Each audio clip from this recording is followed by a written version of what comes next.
Husband wife দুজনেই যদি হয় ভয়ঙ্কর লেভেলের হিটম্যান, তাহলে সংসার সুখের না হয়ে যাবে কোথায়? আজকের মুভির নায়ক জন একটা গোপন এজেন্সির হিটম্যান হিসেবে কাজ করে। সোজার বাংলায় টাকা নিয়ে মানুষ মারে আর কি। তার ওয়াইফ জেইনও আরেকটা এজেন্সিতে একই ধরনের কাজ করে। তবে তারা কেউই কারোর আসল পরিচয় জানে না। মোটামুটি সুখে দুঃখে কোনো মতে ৫-৬ বছর কেটে যায়। তবে এরপরেই শুরু হয় একের পর এক গণ্ডগোল। এই মুভির কাহিনী জানতে আমাদের সাথে থাকো পুরোটা সময়। মুভির শুরুতে জন আর জেইন এক ম্যারেজ কাউন্সিলরের কাছে গিয়ে জানায় তাদের বিবাহিত জীবন ভালো কাটছে না। এরপরে সেই কাউন্সিলর তাদের প্রথম দেখা হবার থেকে শুরু করে সব ঘটনাগুলো শুনতে চায়। তখনই তারা তাদের অদ্ভুত সাক্ষাৎ থেকে শুরু করে সব কাহিনী বলতে শুরু করে। প্রথমে তাদের দেখা হয়েছিল কলম্বিয়ায়। সেখানে জন আর জেন দুজনেই তাদের এজেন্সির দেয়া একটা বিশেষ মিশনে গিয়েছিল। কিন্তু হঠাৎ করে একটা বারে কলম্বিয়ান পুলিশ সবাইকে সার্চ করতে শুরু করে। পুলিশ বেছে বেছে শুধু সিঙ্গেলদের সার্চ করছে। পুলিশও বুঝিয়ে দিতে চাচ্ছে এই পৃথিবী সিঙ্গেলদের জন্য নয়। এমন সময়ে জন জেইনকে দেখতে পেল। জনের দিকে চোখ পড়তেই জেইন বুঝে গেল জনের ইঙ্গিত। যেহেতু তাদের দুজনের কাছেই অস্ত্র আছে, তাই সার্চ করলে দুজনেই ধরা খেয়ে যাবে। সেজন্য পুলিশের কাছে তারা নিজেদের কাপল বলে পরিচয় দিয়ে সেখান থেকে বেরিয়ে আসে। এরকম অদ্ভুত এক পরিচয়ের পরে তারা একসাথে অনেকটা সময় কাটায়। ডিরেক্টরের সিনেমা আগানোর জন্য তারা নিজেদের পছন্দ করে ফেলে। জন নিজেকে একটা কনস্ট্রাকশন কোম্পানির লোক বলে পরিচয় দেয়, আর জেইন নিজেকে বলে কম্পিউটার ইঞ্জিনিয়ার। তবে কিসের ইঞ্জিনিয়ার সেটা মুভির সামনে গেলেই তোমরা বুঝতে পারবে। দুজনেই ভাবতে থাকে আমি খারাপ মানুষ হলেও প্রেমের ক্ষেত্রে একটা ভালো মানুষ পেয়ে গেলাম। কলম্বিয়া থেকে ফিরে দুজনেই কলেজদের বলতে থাকে কেমন দিলাম বন্ধুরা, তোমরা তো জীবনে গুন্ডা পান্ডা ছাড়া কিছুই বাগাতে পারলে না, আমাকে দেখো কেমন ভালো মানুষ পুটিয়ে ফেলেছি। কলিগরাও বলতে থাকে জিতছেন ভাই জিতছেন। কিছুদিনের মধ্যেই তারা বিয়ে করার সিদ্ধান্ত নেয়। যদিও তাদের কলিগরা এত তাড়াতাড়ি বিয়ের মতো ডিসিশনে যেতে নিষেধ করে, কিন্তু তারা বলে কি হিংসা হয় তোমাদের? যা ক্যারেক্টার তাতে আর ভালো মানুষ বিয়ে করতে পারবে না, শুধু শুধু আমাদের বাঘড়া দিও না। জন আর জেন খুবই উৎসাহ নিয়ে বিয়ে করলেও বিয়ের কয়েক মাসের মধ্যে সেটা একটা সাদামাটা সম্পর্কে মন নেয়। বিয়ে ব্যাপারটা যতটা এক্সাইটিং তারা ভেবেছিল, বাস্তবে ভাবে আহারে এর নাম কি বিয়ে? আগে বুঝলে তো শুধু শুধু এত ঝামেলায় আসতাম না। তারা প্রতিদিন সকালে নিজেদের অফিসে চলে যায়, আবার কাজ শেষে সন্ধ্যায় জেইন এসে রান্নাবান্না করে রাখে। সে প্রতিদিনই অখাদ্য রান্নার বিভিন্ন রকম এক্সপেরিমেন্ট চালায়। জন অনেক কষ্টে সেগুলো মুখে দিয়ে গিলে ফেলে। কোনো অভিযোগ না করে জন প্রতিদিনই সেই বাজে রান্নার প্রশংসা করে। অবশ্য রান্না ভালো হবার তো কোনো কারণই নেই। জেইনের কাজ তো আর রান্নাবান্না করা না। নিহাত বিয়ে করে ফিসে এখন রান্নাবান্না করতে হচ্ছে। তারা প্রতিদিন খাবার খেয়ে ঠিক সময় ঘুমিয়ে পড়ে, আবার পরের দিন নিজের কাজে বেরিয়ে পড়ে। কিন্তু কেউই নিজেদের কাজ বা কাজের জায়গা সম্পর্কে কিছু জিজ্ঞাসা করে না, কারণ করলেই তো দুজনের গোমর ভাস হয়ে যাবে। ২-১ দিন শুধু রোবটের মতো কথাবার্তা বলে আবার নিজেদের কাজ করতে থাকে। জন মাঝে মধ্যেই লক্ষ্য করে জেইন তাকে লুকিয়ে কারোর সাথে কথা বলছে, আর বলা নেই কওয়া নেই রাত বিরেতে বের হয়ে যাচ্ছে। জন ভাবে বউ ফাঁকি দিয়ে আবার অন্য কারোর সাথে লটকে পড়ছে নাকি। পড়লে পড়ুক, সেই রান্না করা অখাদ্য তো আর খেতে হবে না। এরকম বউ ভেগে গেলেই বেঁচে যায়। এরকমই একবার দেখা যায় সন্ধ্যাবেলায় জেইন তার মিশনে বের হয়ে যায়। সেদিন জনও বের হয়ে পড়ে তার মিশনে। জেইনের অর্ডার থাকে রাসিন নামের এক ধনী আর্মস ডিলারকে শেষ করে দেবার। অন্যদিকে জনের কাজ হচ্ছে লোকি নামের এক গ্যাং লিডারকে টপকানো। জেইন দামি একটা হোটেলে বিভিন্ন চেকআপের পরে রাসিনের কাছে পৌঁছে যায়। লোকটার দিকে বাজে ইঙ্গিত দিয়ে জেইন বলে চলো খেলি। খেলাধুলার কথা বলে জেইন তার হাতে হ্যান্ডকাপ পুড়িয়ে দেয়। এরপরে রাসিনের ঘাটটা হালকা ঝাঁকিয়ে তার খেলা সেখানেই শেষ করে দেয়। রাসিনের লোকেরা কিছুক্ষণের মধ্যে বুঝতে পারে তাদের বসকে টুসকে দেয়া হয়েছে।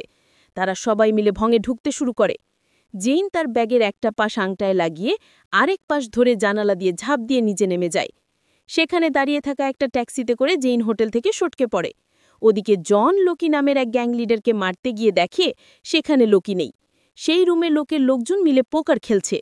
জনও ওদের সাথে পোকার খেলতে চাইলে প্রথমে তারা রাজি হয় না। পরে জন তার কাছে থাকা নগদ টাকার টোপ দিলে ওরা রাজি হয়ে যায়। জন সেখানে মাতাল হবার ভান করে এবং ইচ্ছা করেই বাজি হারতে শুরু করে। সবাই তো জনের সাথে খেলতে খুবই মজা পায়, কারণ সে বারবারই হেরে যাচ্ছে। এরই মধ্যে সেখানে লোকি এসে হাজির হয়। কিছু বুঝে ওঠার আগেই জন সেখানটার সবাইকে শেষ করে ভদ্রলোকের মতো বেরিয়ে যায়। ওই দিন রাতে এসেই তারা একসাথে পাশের বাড়িতে একটা পার্টিতে অ্যাটেন্ড করে। ভাবো কি অদ্ভুত কাপল তারা। একটু আগে ঠান্ডা মাথায় মানুষ টপকে এরা আবার হাসিমুখে পার্টিতে চলে আসছে। এজেন্সির কাজে তাদের বিভিন্ন সময়ে একজনকে আরেকজনের সামনে বসেই অফিসের সাথে যোগাযোগ করতে হয়। কথা বলার সময় তারা বিভিন্ন টাইপের কোড নেম ব্যবহার করে, যাতে কেউ কিছু বুঝতে না পারে। এরকমই একদিন জন জানতে পারে কোনো একটা মিশনে তার শহরের বাইরে যেতে হবে। জেইনকেও তার অফিস থেকে জানানো হয় কিছুদিনের জন্য তাকেও বাইরে যেতে হবে। পরের দিন জন মিশনে যাওয়ার জন্য তৈরি হতে শুরু করে। জন তার স্টোর রুমে গিয়ে সেখানে একটা ঝাঁপ খুলে নিচে নেমে আসে। ভাইরে ভাই, সেখানে চারদিকে থরে থরে করে সাজানো সব ভয়ঙ্কর অস্ত্র ও গোলাবারুদ। মনে হবে এমন কোনো জিনিস নাই যেটা সেখানে নাই। যেই ওভেনটা খুলে দেখে যায় সেখানে সে একটা সিক্রেট বক্সের মধ্যে তার সব জিনিসপত্র লুকিয়ে রেখেছে।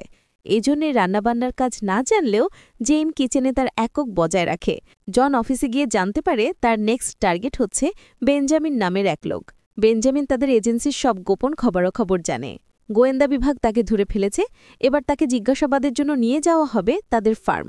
যেহেতু সব ইলিগাল কাজকারবার করে, তাই একবার গোয়েন্দারা তাদের কথা জানতে পারলে তাদের সবার অবস্থা টাইট হয়ে যাবে। তাই বেঞ্জামিনকে যেভাবেই হোক খতম করতে হবে। ওদিকে জেইনকেও তার অফিস থেকে বেঞ্জামিনকে ডাউন করার মিশন দেয়া হয়। জেইনদের এজেন্সি সম্পর্কেও বেঞ্জামিন গোপন অনেক কিছুই জানে। বেঞ্জামিনকে মেক্সিকান বর্ডার থেকে একটা গোয়েন্দা দপ্তরে নেওয়া হবে, আর এই যাওয়ার পথেই তার খেলা শেষ করতে হবে। জেইন বেঞ্জামিনের গাড়ি যাওয়ার রাস্তায় একটা ইনফ্রারেড সেন্সরের মাধ্যমে বোমা ফিট করে রাখে। এরপরে সে একটা ছোট কাঠের ঘরে বসে চিল করতে থাকে।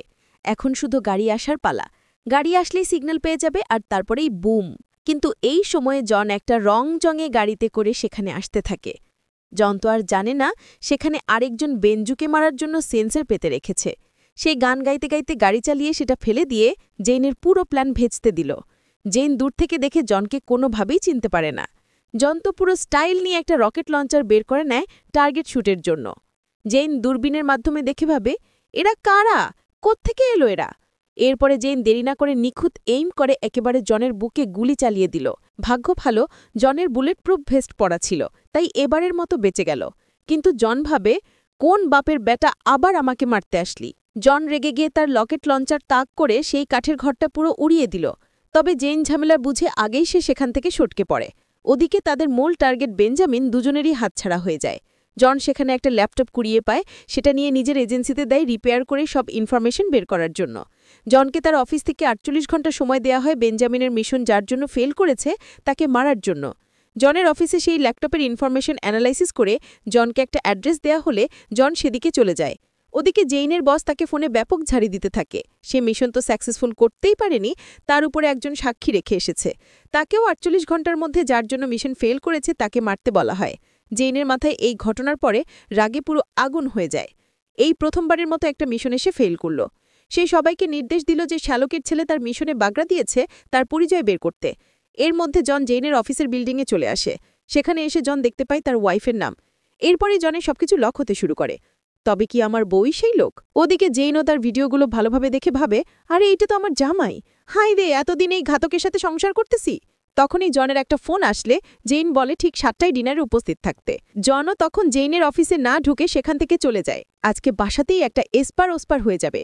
ডোমেস্টিক ভায়োলেন্স কাকে বলে সবাই সেটা হাড়ে হাড়ে টের পাবে। জন 7টায় বাসায় আসলেও প্রথমে ঢুকতে ভয় পেয়ে যায়। ঢুকেই যদি দেখে বউ আসবটি নিয়ে দাঁড়িয়ে আছে তাহলে কি হবে সেটাই ভাবতে থাকে। অনেক আস্তে ধীরে ভয়ে ভয়ে সে বাসায় ঢুকে দেখে জেইন তার জন্য ড্রিঙ্কস রেডি করে দাঁড়িয়ে আছে।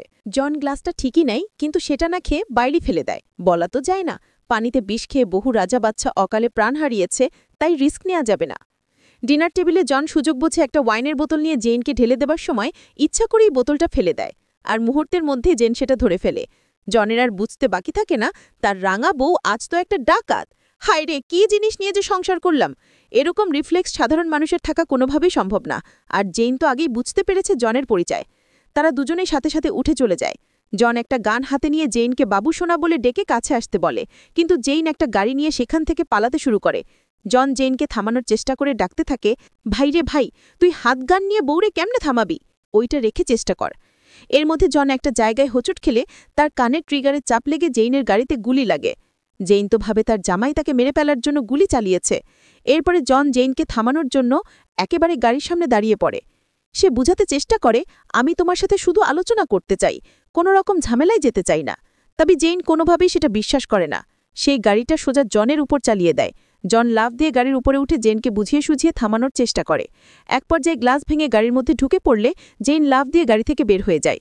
এরপরে জন তার ফ্রেন্ড এডিকে ফোন দিয়ে জিজ্ঞেস করে তার ওয়াইফের পরিচয়টা কি।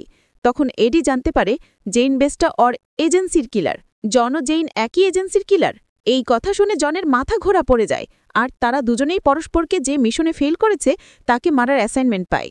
এরপরে তারা দুজনেই সারারাত নিজেদের মিশনের জন্য প্রস্তুতি নিতে থাকে।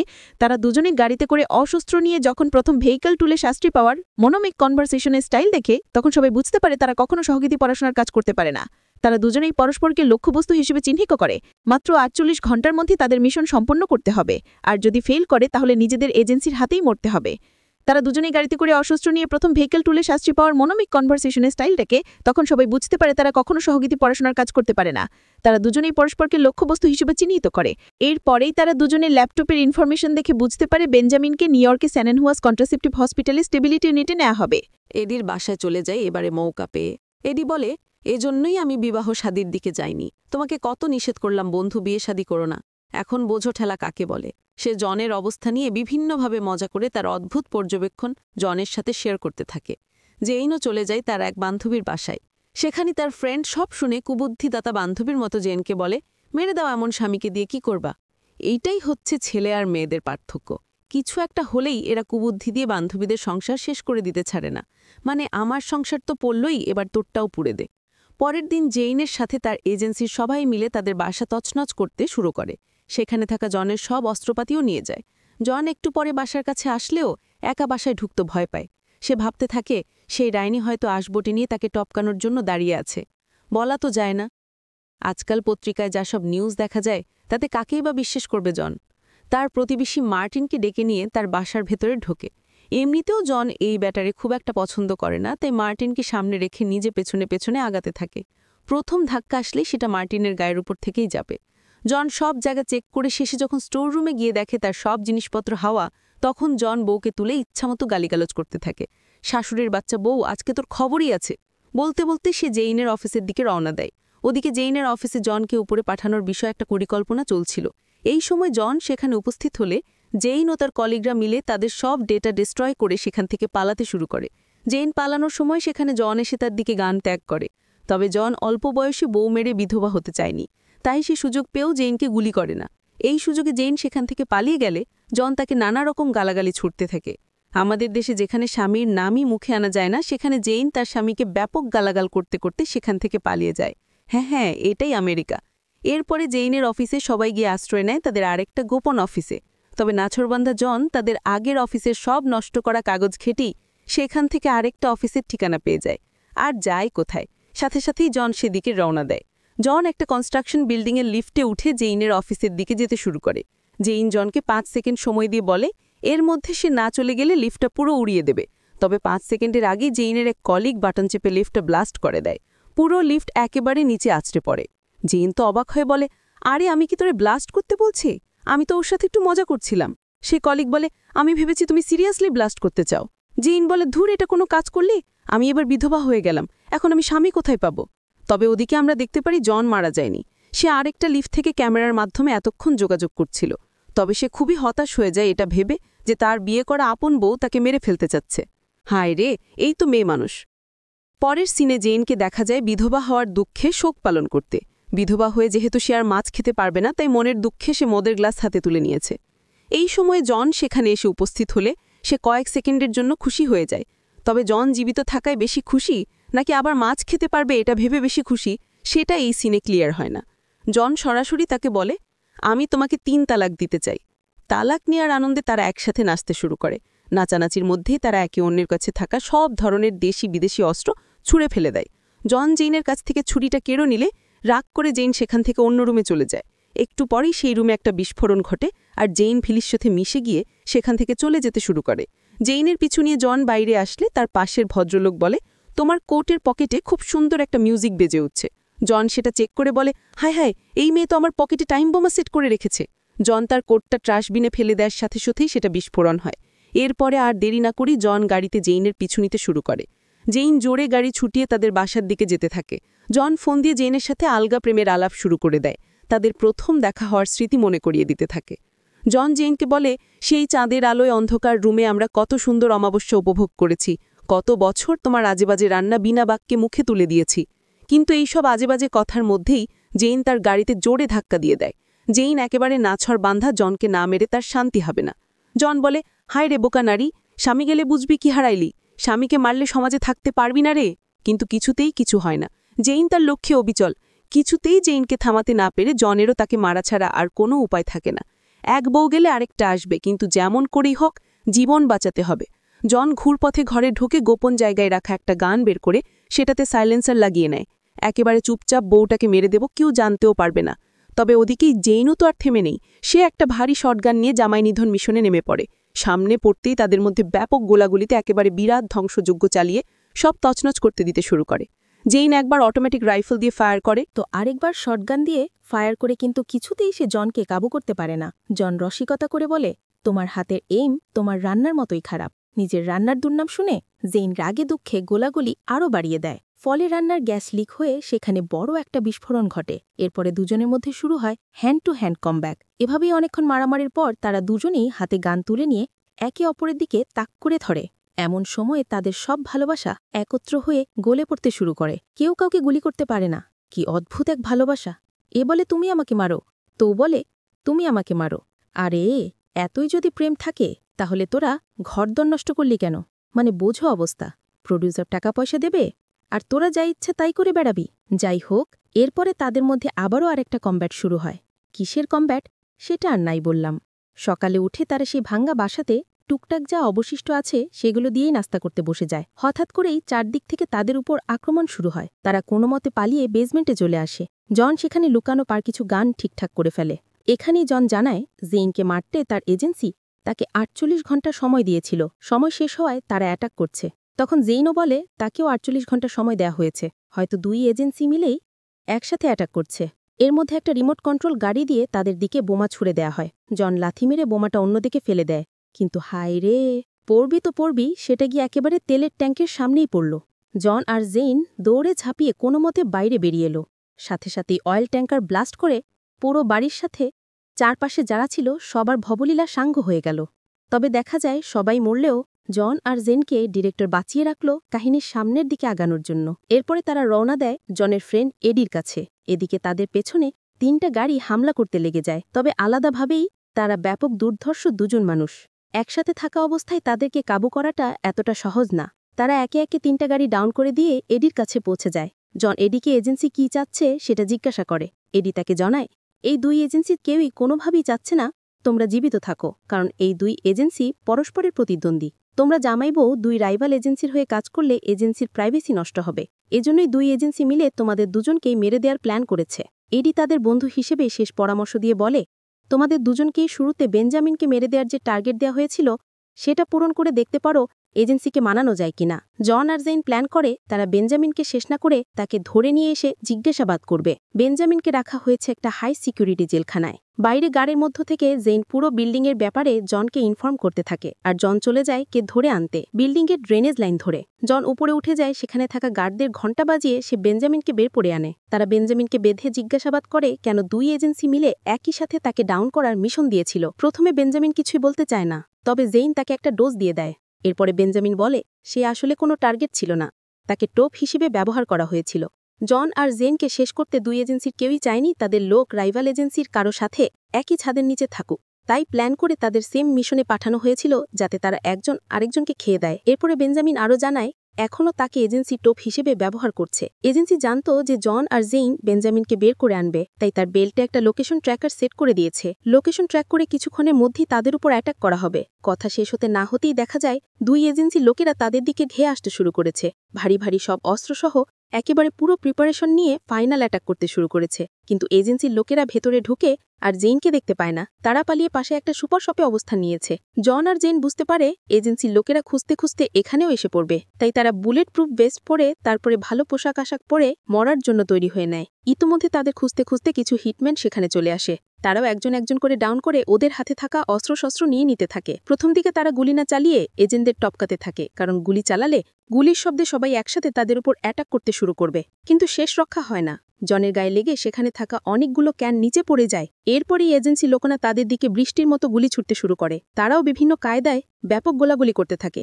এক পর্যায়ে জেইন একটা হেভি মেশিনগান নিয়ে পুরো জায়গায় ব্যাপক গোলাগুলি শুরু করে দেয়। এর ফলে অনেক লোকজন একসাথে টপকে যায় আর পুরো সুপার শপ তছনছ হয়ে যায়। ওদিক থেকে অন্যান্য এজেন্টরাও তাদের দিকে ব্যাপক ফায়ার করে, তাদের সুন্দর ড্রেসে 12টা বাজিয়ে দেয়। তবে বুলেট প্রুফ বেস্ট পরে থাকার কারণে তারা এ যাত্রায় বেঁচে যায়। অদ্ভুতভাবে এতগুলো গুলির একটাও তাদের দের মাথায় লাগে না। অ্যাকশন সিনেমার এটাই বাস্তবতা, আমি মেনে নিয়েছি, তোমরাও মেনে নাও। তো যাই হোক, এরপরে তারা কোনো মতে একটা রুমে গিয়ে আশ্রয় নেয়। তবে বুঝতে পারে এভাবে তারা বেশিক্ষণ পানিয়ে দাঁড়াতে পারবে না, তাই তারা দুজনে জীবন বাজি রেখে একেবারে ফাইনাল অ্যাটাক করে বসে। বিভিন্ন ভঙ্গিতে একদম মিডল পয়েন্টে এসে তারা দুই এজেন্সির সবাইকে একেবারে ডাউন করে দেয়। ভাই রে ভাই, এই অ্যাকশন সিনগুলো দেখার মতো ছিল। এভাবে তারা ব্যাপক কাদা ছড়াছড়ির মাধ্যমে সব হিসাবপত্র চুকিয়ে দেয়। গোলাগুলির ঝামেলা এখানেই শেষ। এরপরে তাদের দেখা যায় সেই ম্যারেজ কাউন্সিলরের অফিসে, যেখান থেকে মুভি শুরু হয়েছিল। সব কাহিনী বলার পর কাউন্সিলরকে একজন আরেকজন সম্পর্কে অনেক অভিযোগ জানায়। তবে অনেক অভিযোগের পরে তারা এটাও স্বীকার করে যে তারা একে অপরকে ব্যাপক মাত্রায় ভালোবাসে। কাউন্সিলর তো ভাবে, এটা আবার কোন আজব কাপলের পাল্লায় পড়লাম। তোমরাও বলো তো, এটা আবার কেমন পাগলা মার্কা কাপল? এরকম এর আগে দেখেছ কখনো? দেখে থাকলে তো ভালো, না দেখে থাকলে আরও ভালো। সব কথার এক কথা এখানেই শেষ। তবে বিদায়ী ভাষণে জন বলেছে, তোমরা যারা এখন এই চ্যানেলে সাবস্ক্রাইব করনি তারা এখনই করে ফেলো। আর জিন বলেছে, মুভিটা কেমন লাগলো সেটা কমেন্ট করে জানাতে, ভালো লেগে থাকলে লাইক দিয়ে দাও, আর সবার সাথে শেয়ার করতে ভুলো না। বন্ধুরা, চ্যানেলের আরও আগে পেতে চাও, ভালো লাগে তাহলে অবশ্যই আমার চ্যানেল